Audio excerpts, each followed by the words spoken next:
This is the Insta360 X3. And these are the best two things about this camera. If you want to take this and leave and not watch the rest of the video, hear me out first. Number one is you can take a shot and then afterwards crop it a million ways to get a load of different views.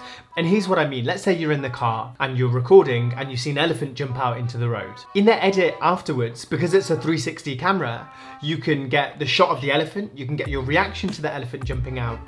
But not only that, you can see the driver's reaction, and also you can see a shot out of the window at the same time. And you can cut them all together to make it look like you were shooting with 4 cameras. And secondly, for people shooting alone, if you're traveling alone and you want to take pictures or videos of yourself, this has a really crazy software that will remove the stick that attaches to it and make it invisible.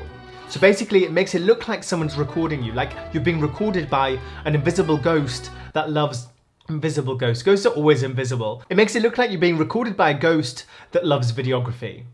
Let's get into the review. Like a good frugal Indian, we will always start with the price. In the UK, this camera is £460 and in the US, it's $450. That's for the camera alone. It comes with a bunch of other kits that you can get that add extra price. So there's a dive kit that comes with it. There's a motorcycle kit that comes with it. Comparing it to the competitors, this is a little bit more expensive than the latest GoPro camera, the GoPro Hero 12 Black, and even more expensive than the DJI Osmo Action 4, which I guess are the two cameras that you're going to be comparing to this one. It's got a 1/2-inch sensor. It can shoot 5.7K in 360 degrees in active HDR, and it can shoot 4K in a single lens mode. It's also got flow state stabilization, horizon lock, and is waterproof up to 10 meters. Now let's have a look at the design. So if you look at the camera, you've got 2 lenses on each side, a lens on the front and a lens on the back, but it doesn't really matter what front and back is because it's a 360 camera.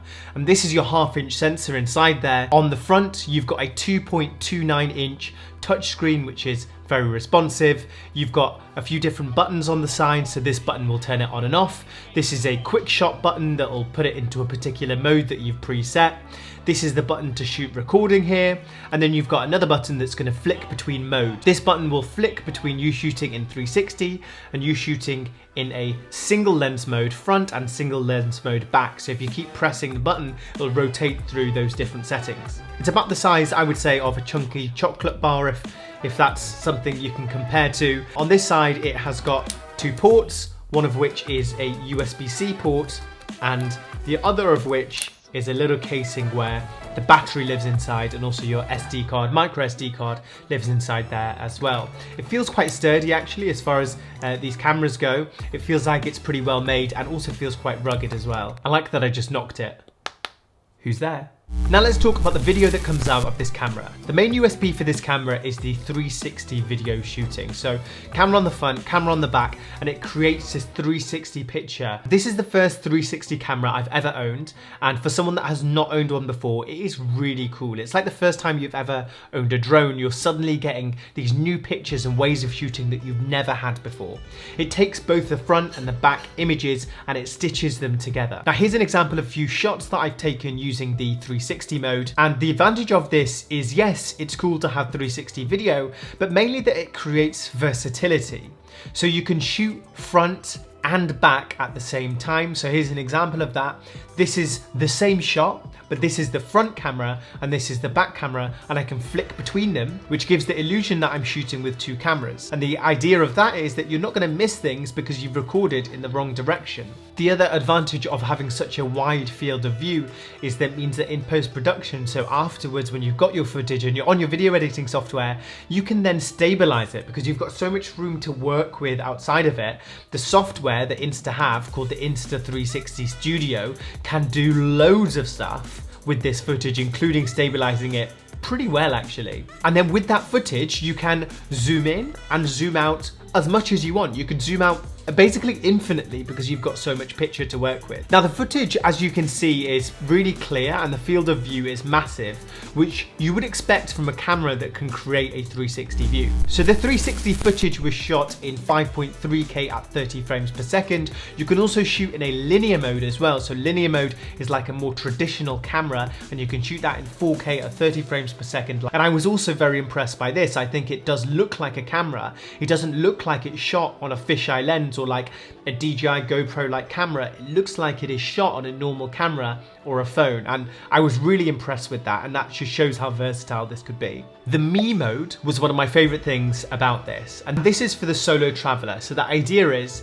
you take the camera, you attach it to your big selfie stick, and you put on me mode, and then you can film yourself, and no matter where it is facing, it will keep the focus on you. It's shooting in an ultra wide 60 frames per second, but also it is making the stick invisible. Now that creates a really cool illusion that you're being followed or that you're being filmed, and for a creative or for a vlogger, I was definitely having a lot of fun with. There's also the time-lapse options, so time shift where you're moving through space and there's a time-lapse happening.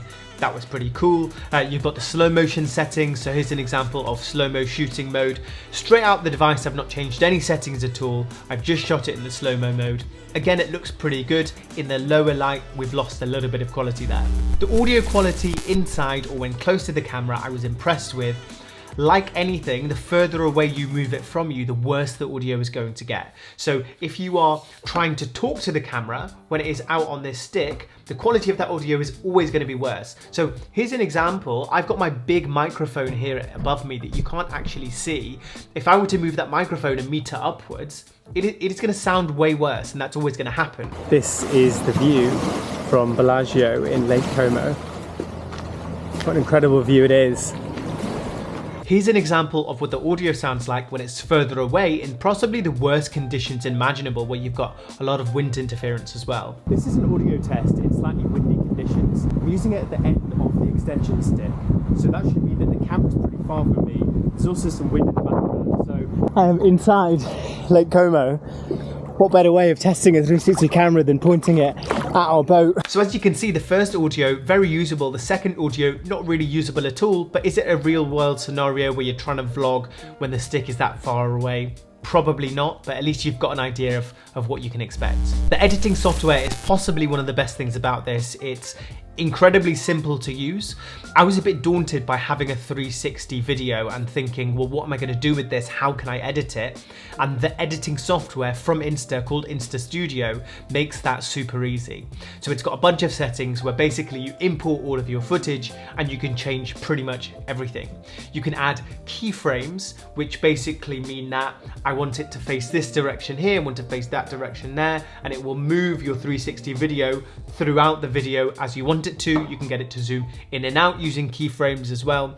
So it's very versatile like that. You can do noise reduction. So for example, in that windy setting, wind noise, you can reduce the background noise as well. Sometimes that sound sounds a bit muted. You can still hear the voice very well, but it doesn't sound as natural, which is why artificial noise reduction I'm not that fond of, unless I guess a little bit of it can be very helpful, but if you're using a lot of it, it can sound a bit artificial. And then you can export that directly to editing software as well. So there's a bunch of tutorials that Insta have and other people have on YouTube about how you take that footage and you move it to your editing software, and it's pretty straightforward. One of the highlights of this camera is definitely the ease of use. Always turns on when you press the button.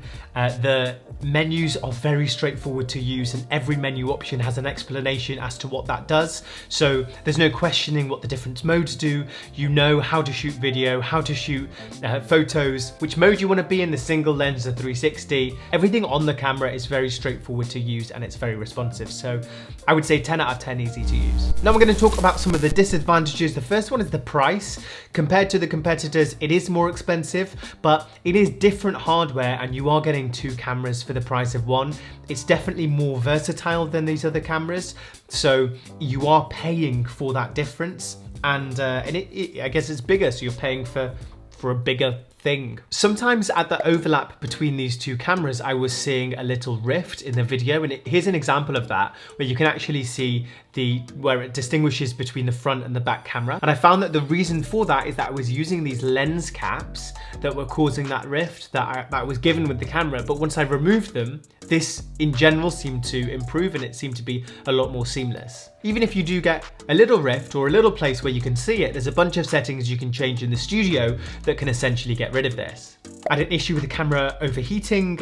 It was the first time I charged it, so I don't really know what had happened, but I've used it a lot since, and it's never happened again. I did reach out to Insta, who said that it isn't something that is known to happen with their cameras, and it isn't usually an issue. In bright lights, like when I took this camera to Italy, it was amazing. I got some incredible colors and some incredible shots.